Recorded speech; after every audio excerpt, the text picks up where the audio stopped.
Welcome friends, स्वागत है आप सभी का हेलो शिक्षा के यूट्यूब चैनल में। आज हम लोग बात करेंगे बिहार डीएलएड एंट्रेंस एग्जाम 2023 के बारे में। कई दिनों से जो है क्लास अपलोड नहीं हो पा रहा था, लगभग 3-4 दिन से जो है आपका क्लास अपलोड नहीं हो पा रहा है। आज आपके लिए जो है साइंस के क्वेश्चन को लेकर के आए हैं, जो कि 2022 प्रीवियस ईयर के पूछे हुए क्वेश्चन हैं। आपको जो है 2022 के सारे क्वेश्चन हम कराने वाले हैं। बस आप चैनल के साथ बने रहें और सब्सक्राइब कर दें अगर नए हैं तो, और लाइक कर दें, और वीडियो अगर अच्छा लगे तो कमेंट जरूर करें। तो चलते हैं आज के प्रश्न की तरफ। ये जो है 15 तारीख का पूछा हुआ क्वेश्चन है। आपका अलग अलग शिफ्ट में अलग अलग डेट में एग्ज़ाम हुआ था, तो उसमें से जो है ये 15 तारीख वाला शिफ्ट का एग्ज़ाम है। एग्ज़ाम जो हुआ था उसी का ये क्वेश्चन है। तो पहला क्वेश्चन है 86 नंबर से शुरू है साइंस का। बल का एसआई मात्रक केजी मीटर पर सेकेंड स्क्वायर है। इसे एक अन्य नाम से जाना जाता है, वो नाम है पास्कल, न्यूटन, हर्ट्ज या फिर जूल। बल का एसआई मात्रक केजी मीटर पर सेकेंड स्क्वायर है। ये भी मात्रक है, लेकिन एक अन्य मात्रक के नाम से जाना जाता है, उसका नाम बताइए। तो वो बल का एसआई मात्रक होता है न्यूटन। क्या होता है? न्यूटन, जिसको कैपिटल एन से लिखा जाता है। तो ऑप्शन 20 का राइट हो जाएगा। चलेंगे नेक्स्ट क्वेश्चन पे। क्वेश्चन नंबर 2 है आपके स्क्रीन पर। डायनेमो में यांत्रिक ऊर्जा को विद्युत ऊर्जा में बदलता है। विद्युत ऊर्जा को यांत्रिक ऊर्जा में, रासायनिक ऊर्जा का विद्युत ऊर्जा में, या इनमें से कोई नहीं। बताइए डायनेमो क्या करता है? तो इसका आंसर क्या हो जाएगा? डायनेमो क्या करता है? डायनेमो जो है यांत्रिक ऊर्जा को विद्युत ऊर्जा में बदलता है। क्या करता है? यांत्रिक ऊर्जा को विद्युत ऊर्जा में बदलता है। इसका आंसर हो जाएगा ऑप्शन ए। यांत्रिक ऊर्जा को क्या करता है? विद्युत ऊर्जा में बदलता है। चलेंगे नेक्स्ट क्वेश्चन पे। 88 नंबर क्वेश्चन है। निम्नलिखित में से किसे जीवित जीवाश्मों के अंतर्गत वर्गीकृत किया गया है? पाइनस को, साइकस को, या फिर सेलाजीनेला को, या फिर सेड्रस को? बताइए इसका क्या आंसर होगा। जीवित जीवाश्म पौधों का एक समूह है जो प्राकृतिक बदलाव के बीच भी सालों साल, यानी कि जिसको कह सकते हैं हम मिलियन वर्ष जीवित रहते हैं। इन पर प्राकृतिक बदलाव का प्रभाव नगण्य होता है। प्राकृतिक जो बदलाव होता है इस पर कोई प्रभाव नहीं पड़ता है। सामान्यतः सभी जीवों में प्राकृतिक अनुकूलन में रहने हेतु कुछ बदलाव होते हैं। इसका जो उदाहरण है वो साइकस एक ऐसे जीवित जीवाश्म उदाहरण का उदाहरण है। साइकस किसका उदाहरण है? ये साइकस का। ऑप्शन 20 का राइट हो जाएगा। चलेंगे अगले क्वेश्चन पे। क्वेश्चन नंबर 89 है। जनसंख्या में भारत की वैश्विक स्थिति क्या है? यानी कि दुनिया में जो अलग अलग देश के जो जनसंख्या है, किस देश में कितना जनसंख्या है, उस हिसाब से कितने स्थान में है भारत, ये आपको बताना है। पहले स्थान में, दूसरे या तीसरे या चौथे? बताइए इसका क्या आंसर होगा। जनसंख्या की दृष्टि से अगर देखा जाए तो भारत जो है प्रथम स्थान पे नहीं है। प्रथम स्थान पे है चीन, दूसरे स्थान पर है भारत। प्रथम स्थान पे कौन है? चाइना है। हालांकि चाइना अभी कंट्रोल कर रहा है अपना पॉपुलेशन। भारत दूसरे नंबर पे है दुनिया में जनसंख्या में अगर देखा जाए तो। चलेंगे अगले क्वेश्चन पे। ये सारे क्वेश्चन जो आपको हम करा रहे हैं ये 2022 के पूछे हुए क्वेश्चन हैं सब। अगला क्वेश्चन है, किसी बल्ब से 220 वोल्ट 2 एम्पियर की धारा प्रभावित होती है तो फिलामेंट का प्रतिरोध क्या होगा? देखिए इसको ओम के नियम से बनाना पड़ेगा। किसके नियम से? ओम के नियम से। ओम के नियम में क्या होता है कि V बराबर IR एक फॉर्मूला होता है, ठीक है। V आपका क्या हो गया? वोल्ट हो गया, यानी कितने वाट का बल्ब लगाए हैं आप। तो आपको निकालना है प्रतिरोध। क्या निकालना है? प्रतिरोध। और R को कहा जाता है प्रतिरोध। R रेजिस्टेंस होता है इसका इंग्लिश, और हिंदी में इसको प्रतिरोध कहते हैं। तो R को अगर इस पार कर देंगे तो हो जाएगा V/I, ठीक है। आपका कितना वोल्ट का बल्ब लगा हुआ है? 220 वोल्ट का लगा हुआ है। और धारा, I को कहते हैं धारा, एम्पियर, यानी कि यहाँ पे करंट को I से लिखा जाता है, इसका सिंबल है ये। 2 एम्पियर की धारा है, ठीक है। 2 से अगर इसको हम काट देंगे तो कितना बचेगा हमारे पास? 110 बच जाएगा, ठीक है। 110 ओम हो जाएगा इसका आंसर। क्या हो जाएगा? ऑप्शन 20 का राइट हो जाएगा। 110 ओम, ये ओम का निशान है, ठीक है। नेक्स्ट क्वेश्चन पे चलते हैं। उम्मीद करते हैं सारे प्रश्न जो है आपको समझ में आ रहा होगा, और प्रश्न जो है बहुत अच्छा पूछा गया है एग्जाम में। बहुत ज़्यादा टफ नहीं है, मीडियम है प्रश्न। निम्नलिखित में से किस पदार्थ का उपयोग नाभिकीय ऊर्जा के उत्पादन में किया जाता है? कोयला, सोडियम, पेट्रोलियम, यूरेनियम? 91 का बताइए। निम्नलिखित में किस पदार्थ का उपयोग नाभिकीय ऊर्जा के उत्पादन में किया जाता है? नाभिकीय ऊर्जा का उत्पादन हमेशा रेडियो सक्रिय तत्व का इस्तेमाल होता है। नाभिकीय ऊर्जा के उत्पादन में सर्वाधिक उपयोग जो है किसका होता है? यूरेनियम का होता है। यूरेनियम तत्व का होता है। ऑप्शन डी इसका राइट होगा। अगले क्वेश्चन पे चलते हैं। 92 नंबर है, मानव नेत्र में किस प्रकार का लेंस पाया जाता है? उत्तल लेंस, अवतल लेंस, वलयाकार या इनमें से कोई नहीं। मानव नेत्र जिसको हम लोग कहते हैं कन्वेक्स लेंस, उत्तल लेंस जो है, ये लेंस जो है बाहरी वस्तु का उल्टा प्रतिबिंब रेटिना पर बनाता है, तभी हम किसी वस्तु को देख पाते हैं। ठीक है, तो मानव नेत्र में किस प्रकार का लेंस होता है? तो उत्तल लेंस होता है, जिसको इंग्लिश में हम लोग कहते हैं कन्वेक्स लेंस। क्या कहते हैं? कन्वेक्स लेंस कहते हैं। ठीक है, कन्वेक्स लेंस। ऑप्शन ए इसका राइट हो जाएगा। अगले क्वेश्चन पे चलेंगे। 93,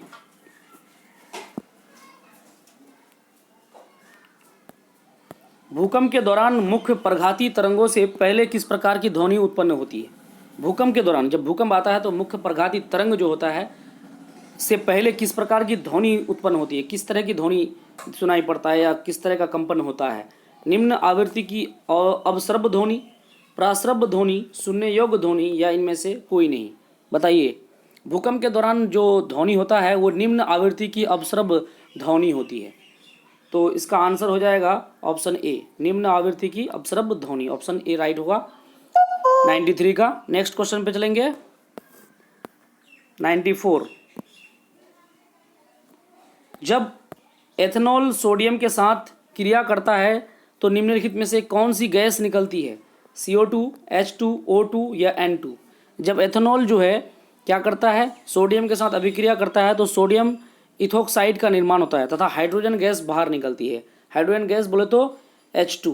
ठीक है, इसका समीकरण आपको हम दिखा देते हैं, C2H5OH। ठीक है, इसको एथेनॉल कहते हैं, प्लस 2Na यानी सोडियम। इसको अगर हम लोग अभिक्रिया करेंगे तो आएगा C2H5ONa प्लस H2। क्या रिलीज होगा? H2। यही आपका रिलीज होता है। ऑप्शन बी इसका राइट हो जाएगा। अगले क्वेश्चन पे चलते हैं। 95 नंबर क्वेश्चन है, पत्तियों में फ्लोएम कहाँ रहता है? पत्तियों में जो फ्लोएम और पेड़ पौधों में जो फ्लोएम और जाइलम पाया जाता है, तो यहाँ बताना है कि पत्तियों में फ्लोएम कहाँ रहता है। निचले और ऊपरी एपिडर्मिस के बीच, संवहनी बंडल के पृष्ठीय तरफ, पत्तियों के निचले एपिडर्मिस की तरफ या जाइलम के चारों तरफ। 95 का आंसर बताइए।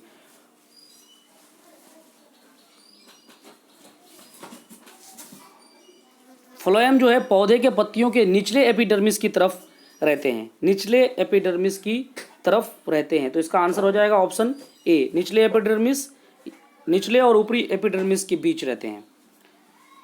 सॉरी, ऑप्शन ए नहीं होगा, इसका ऑप्शन सी होगा। पत्तियों के निचले एपिडर्मिस यहाँ पे है, ये निचले और ऊपरी दोनों लिखा हुआ है। यहाँ लिखा हुआ है कि निचले पत्तियों के निचले एपिडर्मिस की तरफ, ये सही होगा। जो नीचे का भाग होता है वहाँ पे फ्लोएम पाया जाता है। अगले क्वेश्चन पे चलेंगे। 96, निम्नलिखित में से कौन सा सहजीवी संबंध का उदाहरण है? शैवाल और कवक, शैवाल और जीवाणु, कवक और जीवाणु, पादप और जीवाणु। 96 का आंसर बताइए।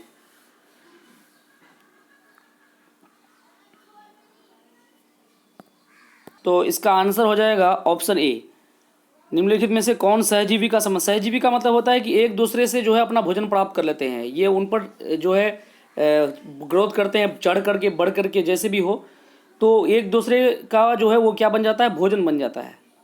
तो इसका आंसर हो जाएगा ऑप्शन ए, शैवाल और कवक में इस तरह का गुण देखने को मिलता है। तो ऑप्शन ए यहाँ राइट हो जाएगा। नेक्स्ट क्वेश्चन पे चलेंगे। 97, इनमें से कौन धातु है? धातु जिसमें चमक होती है और जो है क्या करते हैं, जिसमें तन्यता होती है और जिसको पीटने पर आवाज़ आती है टन टन की, उसको हम लोग धातु कहते हैं। सोडियम, ऑक्सीजन, सॉरी ये नाइट्रोजन है, ऑक्सीजन है, सोडियम है, सल्फर है। 97 का आंसर बताइए। तो यहाँ सोडियम आपका क्या है? धातु है। सोडियम क्या है? धातु है। तो आपसे धातु पूछा है, ऑप्शन ए राइट हो जाएगा। ऑक्सीजन, सोडियम और सल्फर, ये तीनों आपका अधातु है। कि क्या है? ये तीनों अधातु है, ये तीनों अधातु है। नेक्स्ट क्वेश्चन पे चलेंगे। 98, शुद्ध पानी का पीएच मान कितना होता है? 7 से कम, 7, 7 से ज़्यादा या 0? बताइए। शुद्ध पानी जो है वो उदासीन होता है। क्या होता है? उदासीन होता है। पानी का कोई कलर भी नहीं होता है, वो रंगहीन होता है। शुद्ध पानी का जो पीएच मान होता है वो 7 होता है।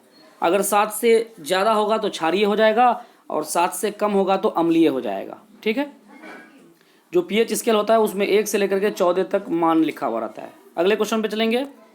99, ऑटोटोमी और पुनर्जनन अच्छी तरह से चिन्हित है। क्या है चिन्हित? एनेलिडा, ऑर्थोपोडा, मोलस्का या इचिनोडर्मेटा। बताइए इसका क्या आंसर होगा। ऑटोटोमी तथा पुनर्जनन के गुण इचिनोडर्मेटा कुछ रेप्टाइल्स जिसको कहते हैं सरीसृप तथा कुछ एम्फीबियन में पाए जाते हैं। अतः प्रश्न के हिसाब से अगर देखा जाए तो इसका आंसर डी हो जाएगा। क्या हो जाएगा? डी हो जाएगा। ऑटोटोमी और पुनर्जनन की अच्छी तरह से चिन्हित ये जो है इचिनोडर्मेटा करता है। अगले क्वेश्चन पे चलेंगे। 100 नंबर क्वेश्चन है। निम्नलिखित में से कौन सा कथन वाष्पीकरण पर आईना का पड़ने वाला प्रभाव के संबंध में सत्य है? आर्द्रता बढ़ने पर वाष्पीकरण की दर घटता है। आर्द्रता कभी वाष्पीकरण की दर को बढ़ाता है, कभी घटाता है। आर्द्रता का प्रभाव वाष्पीकरण पर नहीं पड़ता। आर्द्रता घटने से वाष्पीकरण की दर घटती है। बताइए इसका क्या आंसर होगा। आर्द्रता बढ़ने पर वायुमंडल में जलवाष्प की मात्रा बढ़ती है, अतः वाष्पीकरण की दर में कमी आती है। आर्द्रता बढ़ने पर वायुमंडल में जो जलवाष्प है उसकी मात्रा बढ़ जाती है।